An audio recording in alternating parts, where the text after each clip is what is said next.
La ilahe illallah Muhammedun Resulallah.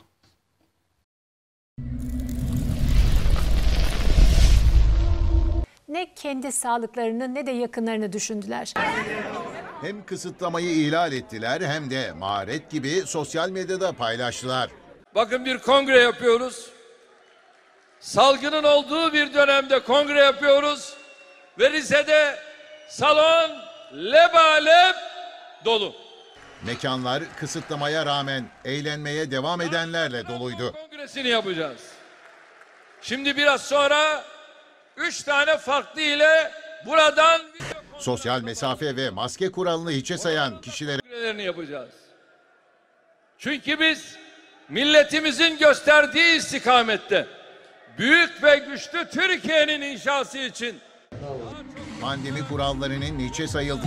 Toplumun sağlığını hiçe sayan vurdum duymazlar eğlence görüntülerini de sosyal medya hesaplarından paylaştı. Ahlaki değerlerle uzaktan yakından ilgisi kalmadığı kesinleşen terör örgütünün başını tamamen ezmek boynumuzun borcu haline gelmiştir. Bir daha söylüyorum. Teröristler güvendikleri dağlara birer birer kar yağdığını bilmelidir. Türkiye hem bölge devletleriyle